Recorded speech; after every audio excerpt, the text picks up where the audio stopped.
Today, by this video, I am going to explain the preparation of the CMA form number 2, which is also called as operating statement. It is nothing but reclassification of various items of the profit and loss account statement. In this preparation, what first we do is we remove all income which are not related to the main activity of the business. We will also remove all expenses which are not related to the main activity. Then between the income and the expenditure pertaining to the main activity, we will find out whether there is an operating profit or not. If the income from the main activity is greater than the expenses incurred for the main activity, the result will be operating profit. On the other hand, if the expenditure pertaining to the main activity is greater than the income generated from the main activity, the result will be operating loss. Whenever there is an operating profit, it talks about the viability of the project. Let us explain this with the help of a real case. We have a profit and loss account statement for the year ending 31/3/20. The first item is total revenue. We know the total revenue includes the revenue from operations and other income. Other income means income which are not related to the main activity. If you look at the slide, the other income pertains to interest received on deposits, dividend income, and profit on sale of old machinery. So for the present, we will not take the other income. Let us find out how to calculate the income from the operation, which means that the income generated from the main activity. Here the total revenue is given as 915, of which income from sale of products, I will call it as gross sales, is equal to 800. There is a tax which is given as excise duty and GST amounting to 40. That is to be deducted from the gross sales. So I will write less taxes. Here in this case, the taxes works out to 40. So my net sales is equal to 760. Now we have to find out from the profit and loss account statement, is there any income which is related to the main activity? As I have told you earlier, the income from molasses is another operating income in a sugar industry. Income from sale of scrap in case of an aluminium foil manufacturing company is other operating income. In case of a machining unit, income from sale of scrap is a other operating income. We have to find out from the profit and loss account statement whether there is an income which is related to the core activity. In this case, if you look at, there is an income from sale of scrap amounting to 110. So I will add other operating income. It is given as 110. Now the total income from operations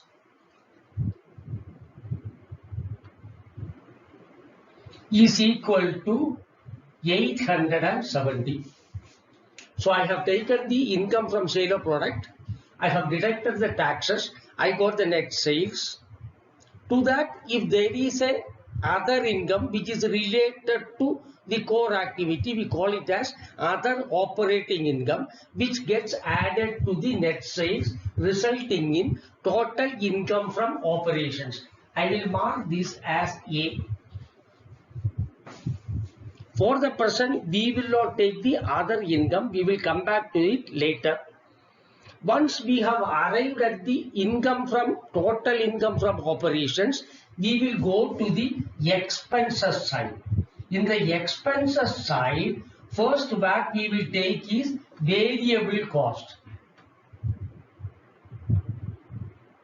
That is variable expenses in the activity. Any expenditure which increases or decreases when the production increases or decreases is known as variable cost. For example, raw material consumption, wages, repair cost on machinery, power and fuel cost, any other manufacturing expenses, they are all variable cost. First, let us go to the variable cost.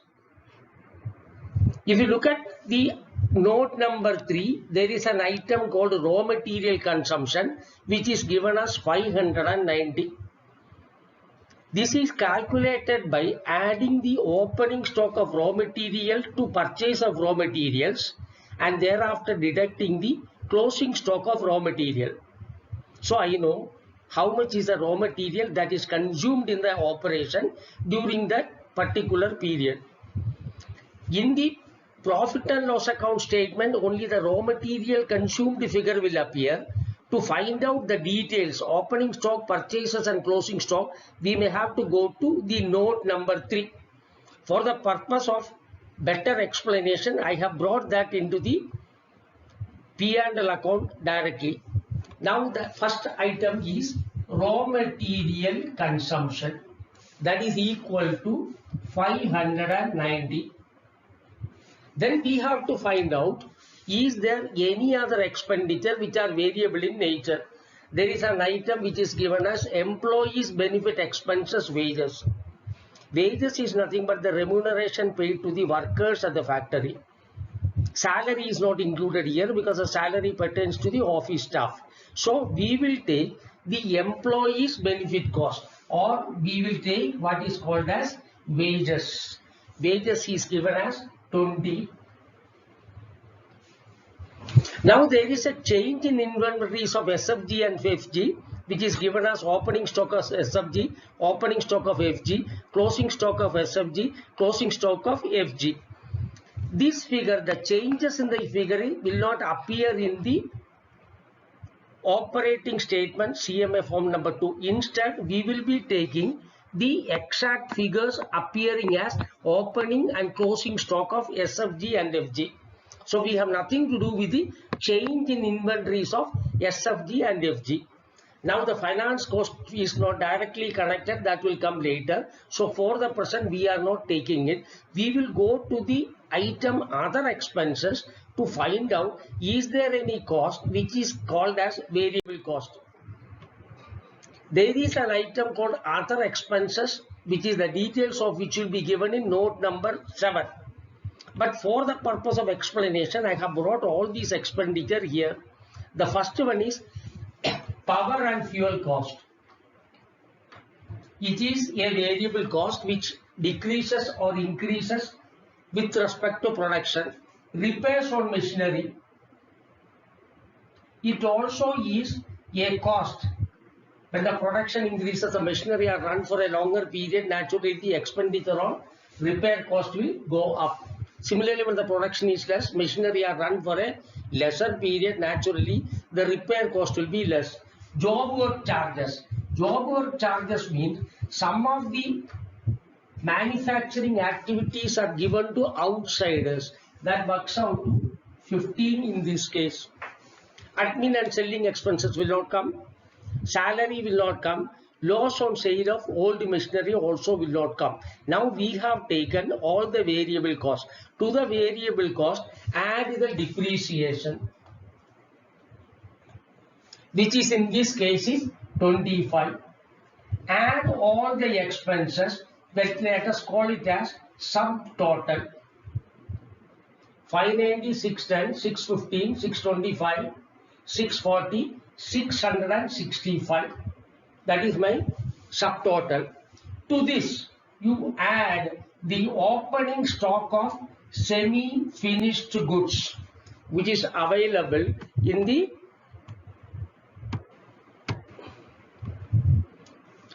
previous this one, which works out to 60, and deduct the closing stock of semi-finished goods. In this case, the closing stock of semi-finished goods is 40. So what we get is the cost of production. So it comes to 685, 665, 725 minus 40, 685. So I have found out my cost of production at 685. Now I have taken the raw material opening stock and closing stock while computing the raw material consumption. I have taken the opening stock of semi-finished goods, closing cost of semi-finished goods while arriving at the cost of production. So what is left is the opening stock of finished goods and closing stock of finished goods. Add the opening stock finished goods, which is 40, deduct closing stock finished goods, again 40. So what I get is cost of sales, which is 685. That is 685 plus 40 minus 40. Now I have arrived at the cost of sales. Now add all indirect expenses like admin and selling expenses,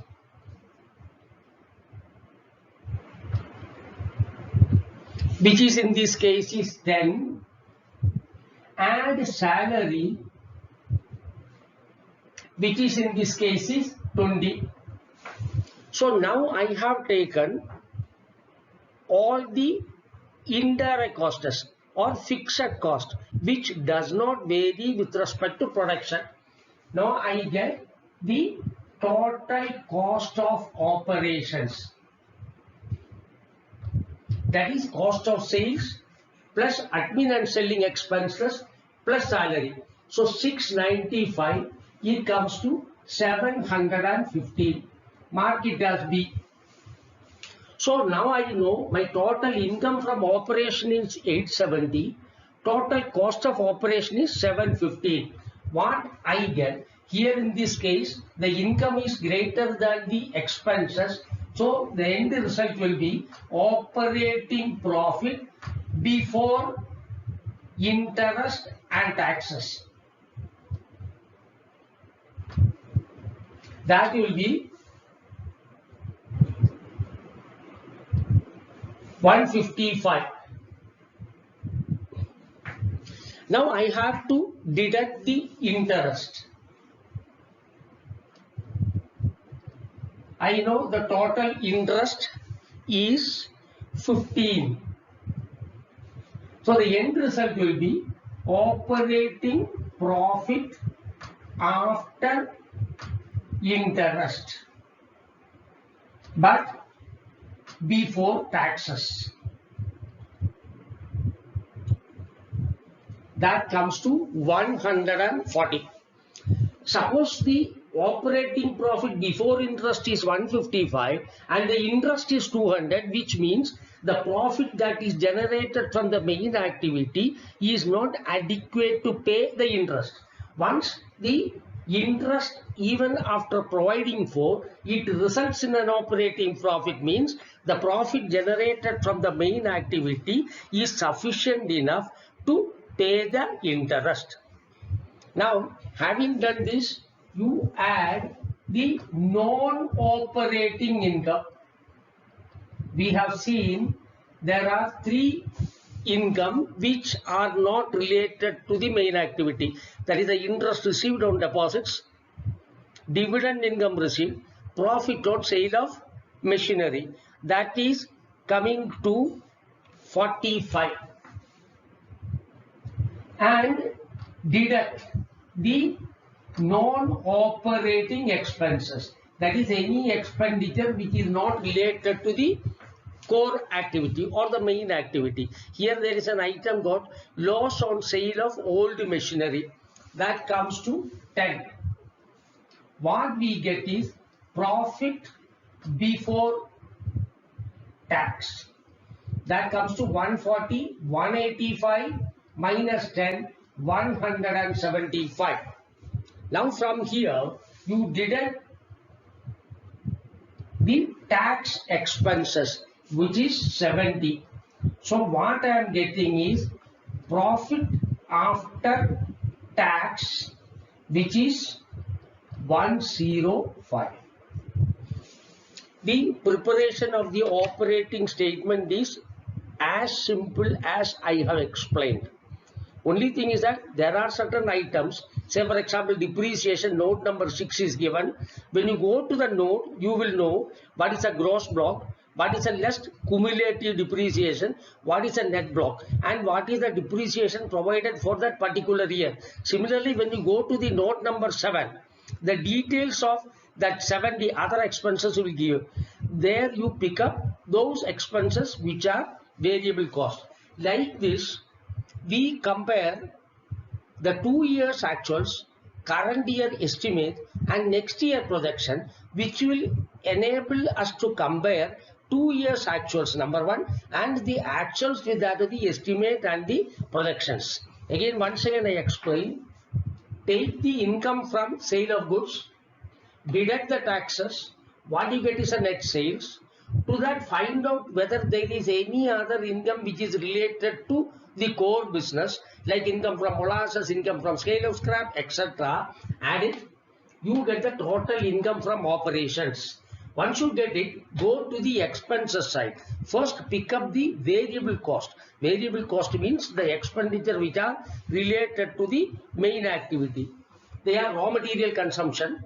If the raw material consumption is not given, the opening stock of raw materials will be there, purchase of raw materials will be there, add them, deduct the closing stock of raw material, you will get the raw material consumption. Then wages, power and fuel cost, repair on machinery, job work charges, these are all variable costs. To this add the depreciation, what you get is a subtotal. Then you go to the opening stock of semi-finished goods, add it, deduct the closing stock of semi-finished goods, what you get is a cost of production. Once you arrive at the cost of production, add the opening stock of finished goods, deduct the closing stock of finished goods, what you get is a cost of sales. Then you go to the fixed cost. They are the administrative and selling expenses, salary, etc. Add them, you get the total cost of operations. Once the total income from operations and the total expenditure incurred for the operation, find out if the income is greater than the expenditure, the end result will be operating profit. If it is otherwise, that the cost is more than the income, naturally it will be operating loss. Operating loss means the activity is not viable as such. So once you arrive at this operating profit before interest and taxes, deduct the interest. Still, there is an operating profit left after interest and taxes. It means that not only that it generates profit, the profit is sufficient enough to pay the interest to the bank. Then you add the non-operating income. It could be income from by way of interest on deposits. It could be investment income, that is dividend received on investments. It could be some profit on sale of some machinery or land. Add it and deduct the non-operating expenses which is not related to the core activity, which could be I have sold some old machinery, I have incurred a loss. So deduct that loss on sale of machinery. What you get is a profit before tax. From that, deduct the tax. What you get is a profit after tax. Now, I have told you that we have 4 years figures. For example, we have the gross sales, less taxes, net sales, other operating income, total income from operations. Say these two are the actual audited figures. That is, here it is year before last, this is last year, this is current year estimate, this is next year projections. If you look at it, each one of them I will be able to compare what is the growth in sales. If there is a growth, what is the growth projected, whether that is comparable with the actuals of the past. Similarly, what is the other operating income and what is the total income operations. These 4 years figure, of which 2 are actuals and 2 are estimate and projections, we will be able to compare. Similarly, when we come to the expenditure also, I can compare the raw material consumption. Say for example, the last year, the net sales was 1,000 and the raw material consumption was 70%. Suppose the sales has increased to say 1,500 and this has become say 72%, I will be able to find out why there was a increase in the raw material consumption. It could be possible that the input cost has gone up, but the customer or the company is unable to pass on the increase to the customers. So likewise, each of them, I have the cost of production, cost of sales, total cost, and I have the operating profit before interest and taxes. I have the operating profit after interest but before tax.